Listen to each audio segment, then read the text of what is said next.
Winnie Maru now joins me in studio. Brenda, Wambui, beautiful women. Feminism is what we're talking about this morning. Asanteni sana.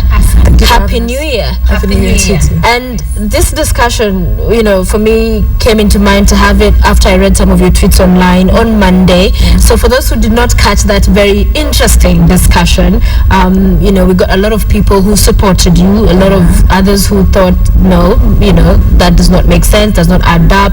Whoever was concerned is to blame. But I'm jumping the gun here. Take us through what you were talking about. Actually, I just attended an event over the past weekend, where I witnessed a woman being sexually assaulted, and I tweeted about it, and then I witnessed yet another woman reporting an incident of assault against her sister, and the security guy is not believing her because she was drunk. And it sounded very far-fetched that she could imagine a whole incident where her sister was being beaten. So that's just what I was bringing out, that the plight of women is still very much bad.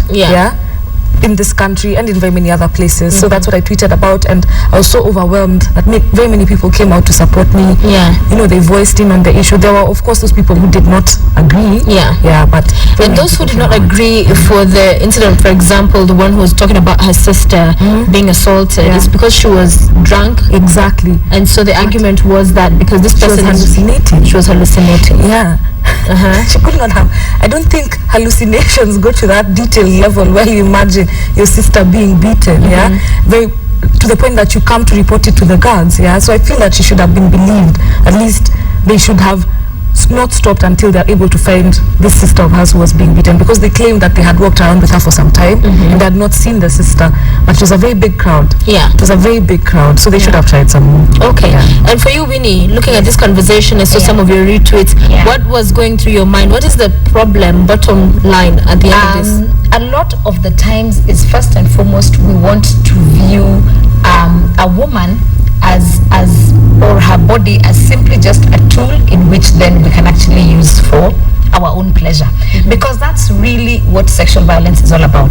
When we talk about these gender relations, it's actually just social, power relations between men and women. So a man wants to feel he's superior, and the fact that, of course, what acted me into that conversation was that people were saying that because she was drunk, then anything could have as well happened to her. But you see, the thing is, it's really your right, to do whatever it is you want to do. If you want to get drunk, you can get drunk, but that doesn't mean that a man should come and actually violate you just because you're drunk. So of course, for me, that's what made me get into this conversation, because that's really how rape ends up happening, because people just keep quiet or just think, okay, she was badly dressed, that the things that she did are what invited the sexual violence to actually take place. Yes, so a lot of the times what happens. A lot of the times that's what happens. And would you say, Brenda, even just watching, being part of that conversation, having started it, that the scales usually always will be imbalanced when, as far as women are concerned, going through what people were saying? Is that what you're able to pick out? Oh, definitely. Because most women, at least the support I got was overwhelmingly from women, because it is overwhelmingly a women's issue. Women are the ones who suffer the brunt of sexual violence. But you do realize that in the world, generally, men hold a stronger position than women. So women are the weaker, they are the other. So in any conversation, even I was expecting the blowback. I was actually expecting that blowback. In any conversation you're going to have about women, about their rights, about opportunity, you are always going to meet resistance from men who think, oh, women have already made it because they can work. Women are okay. They do their thing. They go to the clubs without a lot of restriction. They're able to move around. But really, is that freedom? You go to some place and you feel, I have to watch out. I can't have more than 2 drinks, because if I do, there are chances that someone will come and violate me. That's not real freedom. You know what I mean? So, but I experienced a lot of that. People asking me, are you talking like this because you've been raped yourself? Have you been sexually assaulted? You understand what I'm trying to say? It's actually, it happens, and it's online. To some extent, I felt afraid, but I was emboldened by the fact that I was safely at home behind my computer. So I was like, you know what? Even though you talk like that, probably don't know where I live, so it's fine. I can continue having this conversation. In fact, that's actually how people have managed to suppress the whole issue around rape or sexual violence, because the first two people we use don't speak about it. Now, unless we raise our voices about such issues, in fact, I was glad that Brenda actually talked about this event, you know, and all that it sparked after that, because unless we talk about it, it's actually going to remain hushed and nothing is going to happen. People have to speak about those incidences. People have to talk about really what happened. And you see, the thing is, immediately then she starts talking about that. You see, someone actually asks, why you raped? Now, the thing is, you don't have to be raped. And another problem is, we think about rape as actually sex, and not just sex as in penetration. But you see, the thing is, even as you walk on the streets, sometimes you're sexually assaulted. Someone just passes, you know, grabs your behind, you know, maybe in the matatu or in a crowded PSV, you know, brush against your breast. All that is actually sexual assault, which you can actually be charged for. So, but if we don't talk about it and we hush about it, then it never ever gets the publicity and the awareness to help another person. Because now, when that incident actually comes out and then she talks about it, and then another person gets to hear it, then they will actually start talking about it. And you find a lot of the times, women will not talk about it because of the shame. You know, even in a bus, if somebody actually moves and, you know, touches you inappropriately, shout about it. And we actually tell women and girls, scream, shout, because immediately you do that, it will actually attract attention to you, and the perpetrator will actually stop doing what they're doing. You know, so even at this event, you know, when this lady was actually being assaulted, you know, if she screamed, everybody around her would have actually come to her rescue, and people would have wondered, what is this man doing to her? But you know, the very fact that, oh, you know, we just want to keep it within ourselves and we don't want other people to know, that already gives that perpetrator power over you. Yes. All right, and you know, many of those who would criticize what you're saying, be against it, the anti-feminists will argue, why do women want that special treatment? Why do they not just want to be in an equal society where, you know, if you're going to do a certain thing, there are bad people. Not everybody is good. So that's, if you dress a certain way, they'll think, okay, this is welcoming. If you're drunk and not in control, somebody will want to take advantage of you, because how the world works is that there are good people and there are bad people. Okay? So why then are women calling for this special treatment? Why do they want angels out of men in a society that really cannot dictate how people behave? Brenda. Thank you for that question. It's something I'm very passionate about. The scales are already tilted against women. They are already tilted. For women to vote, people had to fight. For women to be able to use birth control, people had to fight. You understand? For every advance that women have made to become more than objects, they have had to fight. So the fight continues. So the scales are already tilted. And you hear some feminists speak very passionately about the patriarchy, like which is institutionalized discrimination against women. Some people don't realize, especially men, that they are actually beneficiaries of patriarchy. What is patriarchy? It's the idea that men are rigid, you know, they are unchanging. They want women who are only like this, and that's why you'd see in the endless chapati discussions online, you know, a woman doesn't cook chapos, you know, don't wife that woman. You know, not wife material. She doesn't do this. You understand? There's that inherent discrimination against women. So women are not fighting for some sort of special rights. Women are fighting for rights. You know, they're fighting for their basic rights. So what feminism is, actually, let's start from there. What feminism is, to me, to summarize, other than those other long descriptions, two things: equal rights, equal opportunity. When we speak about equal rights, we mean rights to vote, right to education, right to own property. You know, just rights that other people enjoy, women should also enjoy. And now you start to see the problem, because women have had to fight to enjoy all those rights. They had to fight. The first wave of feminism was women who are fighting to vote.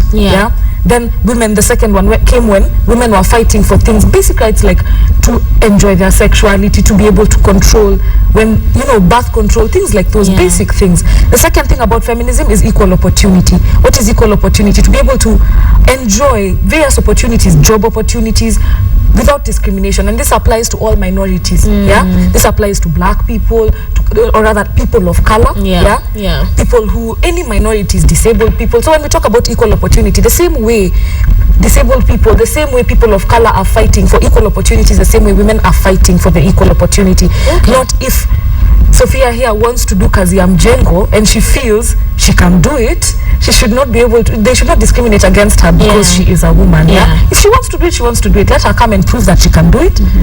If she satisfies the conditions that the foreman or whoever it is running the show has set, then she should be able to do it. So just those two things, equal rights, equal opportunity. Equal rights, equal opportunities. And just to add on to that, first, let me first of all, define gender, because that's where we actually play with these words and then they end up confusing us. Gender is all these power relations between men and women, which is very different from sex, because sex is what you're born with. That's your, you're either male or female, or all other sexual identities or sexual orientations.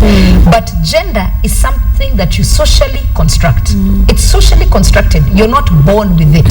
So when we talk about feminism, we are actually saying we want to break down these power relations that make a certain people superior over another group of people. So when we're talking about feminism, or when we call ourselves feminists, we actually want to advocate the transformation of all these social relations that oppress, exploit, and marginalize any sort of people on the basis of gender, age, race, nationality, sex, ethnicity, all that. So we are saying that we want that gender equality. What is gender equality? Those power relations. So it's really based on power. So anytime we're simply talking about feminism, we're simply saying we want to break that down.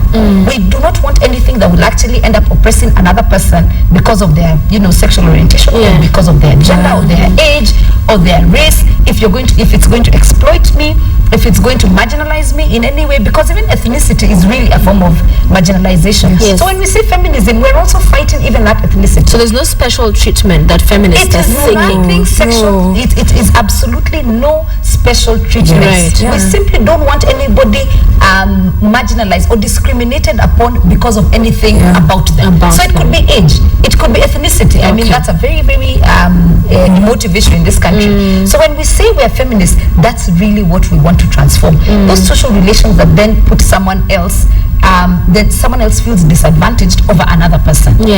So really, feminists also just as well fight for men in the same way they're also fighting for women. And it's unfortunate that people just imagine feminism is about women, and women fighting for this and the other. Because even the strides that have been made in the world today, insofar as how women have moved forward, it is feminists who have actually managed to do that. Raising the voice, bringing those laws. Even when we talk about 30% affirmative action, those were feminists who fought for things like those. Those are people who actually believe in equal rights and equal opportunities for men and women. Let's have resources that are shared, because now women can actually, inherit land, can own resources. That's all about feminism. And one thing that I really need to stress is that people imagine feminism is only women who can be. Men can be feminists too. Even that day on Twitter, we actually saw a lot of men who supported, and they said, why should a man violate a woman just because of something, as mundane as, whatever it was. All right, and if you're watching this discussion, just before I let you go, Brenda, and you'd like to get involved, phone numbers are on your screen. You can call in and also tweet us at Sophia Wanuna, at Brenda Wambui, at Maru Winnie. Is it Winnie Maru or Maru Winnie? Maru Winnie, yes, at Maru Winnie. You can tweet us and let us know what your thoughts are. Do you agree? Do you disagree? Share with us, Brenda. Just one more thing before we move on. The thing that people need to understand is that feminism is for men too, as much as it is for women. Because you see, what gender is, as Winnie has explained, is that it's a stereotype, it's a construct that men are like this. Men are like this. Men are supposed to be macho, they're supposed to be the caregivers. But what if this particular man, wants to be a male nurse, wants to be, in fact, we shouldn't have to call it a male nurse, we should just call it a nurse. So he wants to be a nurse, but because it's such a feminine role according to gender stereotype, now he feels like it's such a big decision. If he's a nurse, what does that mean for his masculinity? So that's what we're trying to deconstruct. Secondly, feminism is also good for the economy. When you have women make up half of most countries, when you have a whole half of a country downtrodden, discriminated against, do you think that's good for the economy? Earning less. So when you uplift women, you uplift the economy. So feminism is good for men, is good for the whole society, and anyone can be a feminist as long as you believe in equal rights and equal opportunity. You are a feminist. You may not want to self-identify as one, but you are. And very many men will be opposed to that. And what is very interesting is that at the end of the day, they all come from women. They have mothers, they have sisters, they have wives, and all of that. Why then is there that disconnect? Why are they unable, for those who are that way, because they are men who are feminists, but those who are We have Jane from Thika. Before I continue with that question, John from Thika online. Let's take John's call. Good morning, John. Good morning. Thank you for calling. Okay, my contribution is this, yeah? Yes. I'd like to say this. Yes, we have equal rights, but again, our roles and responsibilities are very different. So we can never be equal. We should go back to our religious books, look at them. The rights are equal, but the roles and responsibilities can never be equal. Forgive my vehemence, but not being a Muslim, but still, ask yourself, the ideal Muslim woman, what are the percentages of, what are the possibilities of her being raped? Almost, okay, in a scale of 1 to 10, maybe 2. Why? Because they dress well and they do not expose themselves to public places where drinking or stuff like that is happening. So, John, are you saying that the women who dress, short skirt are to blame for whatever may happen to them? Partly yes, but not. I'm not trying to say that, but partly, and on a bigger percentage, they are the cause. They are the cause. Do you have a question for John? Anybody? Oh, I have a comment. A lot of comments. Thank you, John. We will address your, sentiments. Yeah. Thank you for calling. We have Kimari as well calling. Kimari? We still have Kimari? Good morning. Okay, we've lost him. Do call back, Kimari, and thank you, John from Thika, for calling in. And everybody, if you want to be part of this discussion, whether you agree with what my panelists are saying this morning or not, will be lovely to hear from you. So you had what, John was very clear about his example, talking about the Muslim women with their hijab. For them, this kind of situations are unlikely to come up because they're all covered up. They will not be in clubs drinking and getting themselves into those kind of situations. You comment. First of all, John embodies what I just spoke about when it comes to the patriarchy. Is it that men are some sort of sexual beasts? That when they see Sophia here in a short skirt, they have no option but to rape her. Understand? There's the element of just being an upstanding human being. The fact that another person is out there doing things that you do not agree with, that is that person's choice. As Winnie had said, it is your choice, to go outside, dress how you want, that is your choice. But as John, as a person who I would imagine is an upstanding human being, it is his choice not to behave that way. So that's what we are asking of people. Please choose to behave well, choose not to rape, because rape is a choice. You are not compelled. You understand? You do not see a beautiful woman and you're like, oh my goodness, now I have to rape her. Now I really do have to rape her. I need to. You do not do that. You do not see that. So what we are asking is people should control themselves. Please behave as upstanding human beings. If everyone were to behave, you understand? You're not compelled to rape women. You're not compelled to assault her. Oh my goodness, that's a short skirt. Now, why did she do that? I was on my way to work. I must touch her. All right. Before you comment, Winnie, Mukaira from Bungoma, because yes, indeed in John's comment, it was very interesting because he tried to indicate everybody should be covered up like that to make sure they're safe. Mukaira, good morning. Yes, good morning. Thank you for calling. Please share your comment or question. Yes, I wanted to comment something on what is being discussed. When God made man, there are some roles that were given. And even our physique and the way we appear. That is how God made us. Now, if I use the feminine dressing, I am a man. I'll look funny. And also there are some roles that actually God gave us to perform according to our nature. Right. So I highly believe, as our colleague said, we have deteriorated. We are entering the roles that actually God did not give us to do. And we are making us to be ourselves the way we think we are.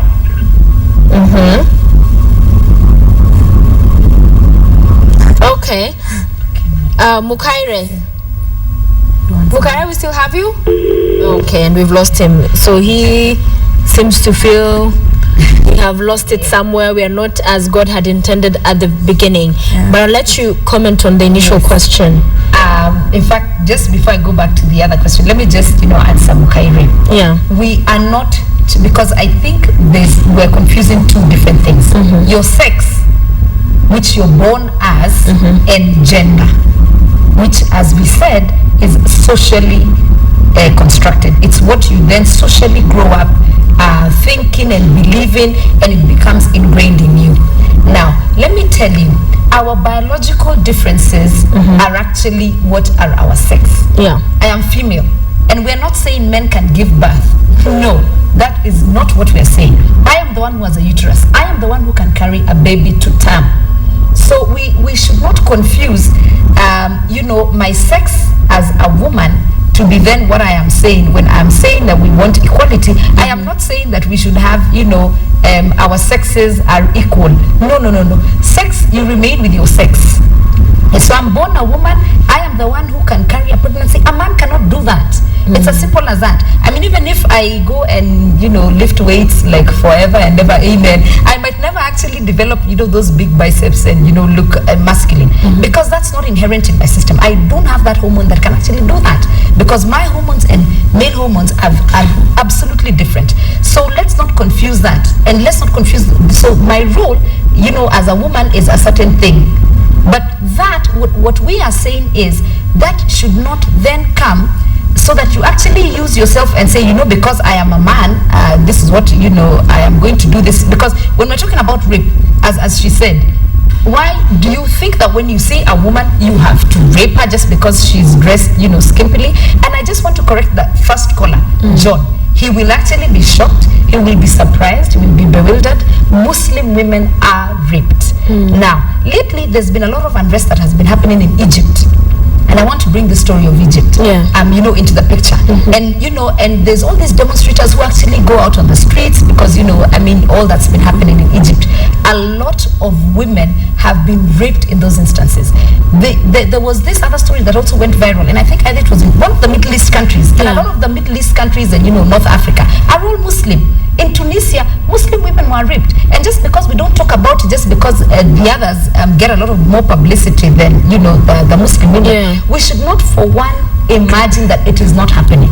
In fact, first of all, we need to understand a lot of these countries, especially the Muslim countries, some of these things are actually hushed. They're not allowed to speak about it. It is not brought into the public domain. The media is not even allowed to talk about it. But people need to understand that Muslim women get raped. They go out to demonstrate, and this woman actually was wearing a buibui, hijab, the wax, all those things. Just maybe. So it's not about the dressing. It has nothing to do with the dressing, and we really need to break that down and stop thinking like that, because that's a very, very myopic way of looking at it. Okay. Muslim women get raped all the time. All the time, Brenda. That's another thing I wanted to bring out. The thing with the statistics on rape, because it's such a stigmatized thing. Once someone is raped, it is a battle to go and report it. So first of all, we don't even have most of the statistics. We don't even have most of the statistics. And as she said, the Muslim women, how do we know that they haven't been raped and they haven't reported? It is, to make such a comment would be to assume we have all the statistics, which we do not. And another thing people need to recognize, that we always say, rape is not about sex. I have said that severally, and I think I say it at least once a week online. Rape is not about sex, it is about power. It is about debasing you. It is about bringing you to my level or lower. You see, someone has decided, they don't like you, they despise you. You see, that is why very many women will get carjacked, and after that, they have stolen from you, they have taken your car, and then they will rape you because they feel like you're better than them, so they want to bring you to your level. And I also said something else online that day. I said that the person who is likely to rape me, because rape is not about sex, may very well be the one to sodomize you. It is not about sex. People really need to get past that. Most of these people who commit crimes, these people who commit crimes on the streets, and if you talk to them, they do not self-identify as gay. They do not. Then why would they sodomize a man after they have carjacked him or after they have thrown him in the forest? To debase him. Let's go back to the question. Sorry, yes, you have something. Just before I forget that point. Recently we had a campaign, Justice for Liz. Liz was raped on the way home from a funeral. Liz was a girl in Busia who I would imagine was very well dressed. Now, that had nothing to do with the way Liz was dressed. But look at what exactly happened to her. She was raped, and then after that she was even thrown into a pit. When we were running that campaign, we were doing it just to bring the awareness out and make people understand. You see, so we have to move away from dress, and there's something about what you did that made you a victim of rape. Yes, in fact, that it's your fault. The very fact that you're a woman already, you're in danger every day of actually being a victim of rape. And what we're saying is that what feminism, biology is not destiny. How I was born should not really then become the destiny that, okay, then you know what, I am actually a victim and I'm a victim. Yes, and that certain things are bound to happen because I was born this way. And back to the question I was asking before we started getting the calls, and remember you can still call in. At the end of the day, for those who hold very extreme views, anti-feminist, and believe this is all shouldn't even be happening, this conversation, it is not correct, it's not right. Is it, what is the disconnect in your opinion? Because they, as we said, have mothers, they were born by women, have sisters, some have friends who are female. So you'd imagine these are the people who would still want all of this protected, their friends, their family members, but they still hold very strong views against. Why does that happen? Patriarchy. Exactly, yes, just it's all about patriarchy. Because you see, what patriarchy really has done is has made a certain, it's a social construct which says certain males should get certain privileges and certain rights vis-a-vis than the woman. Yes. So long as we keep perpetrating that ideology of patriarchy, then that's why we find a lot of people then become anti all this, equality in terms of gender, and equality in terms of resources, and equality in terms of opportunities, and all those things. So we need to break down that whole form about, patriarchy, because then it was actually used to exploit the woman. It was actually used to oppress the woman, but so long as whatever it is you're doing then does not oppress the other person, because we also need to say there are also women who also oppress their fellow women. Yes. It's not just men who are repressing women, but there's also women also who oppress. There are women who are anti. Exactly. Yes. They do oppress. Other women. How does that work? Why is that? It could even work even like, let's say for instance in an institution where a certain woman feels that other women should not access certain rights or certain privileges, and I am the only one then who can. Anything that you do that infringes on another person's right is a form of discrimination. So when we say that we're fighting that, it's actually we are saying we want equality in everything, in your own space. I really shouldn't infringe on something that you should be able to access. So women do that, and then of course then men do it to women, and we would like men to help women not to think of it in that light, but we also are saying women also need to view other women, as they're also equal partners. As they're equal partners. Another thing is, you've never seen anyone with power let go of power willingly. Yes. What a patriarchy does is that it empowers men more than women. You understand? They are in a position of power based on institutionalized systems that have been there for years. It has always been like that, and that's what you've heard what they said. God made us like that. It has always been like that. African culture like that. We have this fear of letting go of how things have been, because they have always been like that. But how many things have changed? How many things have changed, and they were always like that. Once the world was flat, the world is no longer flat. We know it's round. But yet, if you had asked the Catholics back in the day, what would they have said? It has always been like that. It doesn't have to be like that. Once you know better, you see, some decisions in the past were made based on ignorance, not knowing better. We know better. Why do we not want to change? So that is my comment to the two callers who called us earlier, telling us it has, basically that's what they say, right? It has always been like that. Secondly, for women, another thing you need to realize is once someone tells you that you are less than, that is the message. They don't have to tell you outrightly, Everywhere you go, you are less than. So fear when you go out, you have to dress like this because, you are at more danger. You are less than. Like we have Darius Nguma who's saying, why should you dress scantily and expect to be respected? That's the question he's asking. Women should first straighten their ways before demanding for equality. Yeah. So what I'm saying is, as in, first of all, it's not even about dress. As in, once women are inculcated, just to complete my earlier comment, once they are told that they're less than, it's very hard to not think you're less than. Even when people were being enslaved earlier, they were told that black people are less than, they are less than white people, they are less than everyone, and that is why they must be enslaved. They are not intelligent, and it takes a lot to not believe that after everything is shouting that at you. So the women who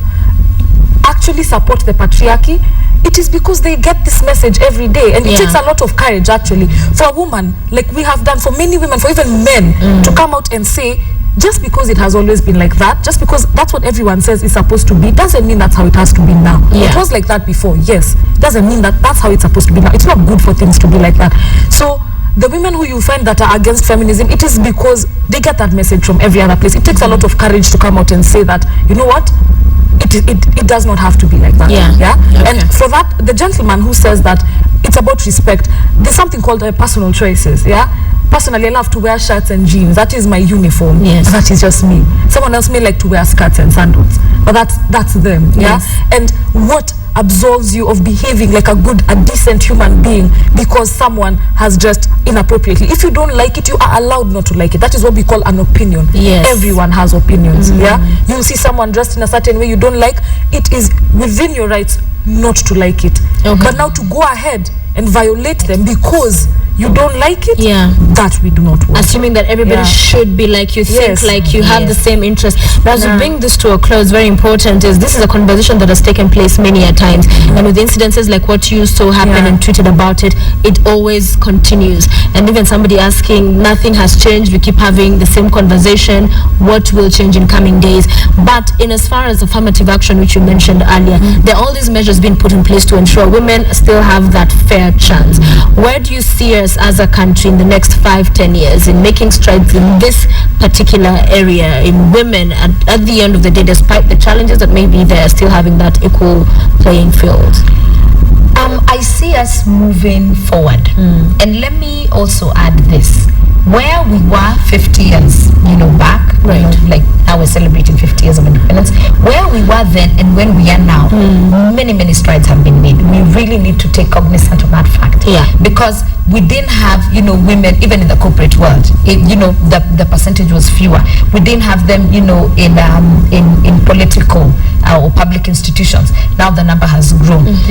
Awareness has been created, even in terms of domestic violence. Nothing was being said. We were not even bringing it to the fore. Now we are talking about it. Now we have, laws in place.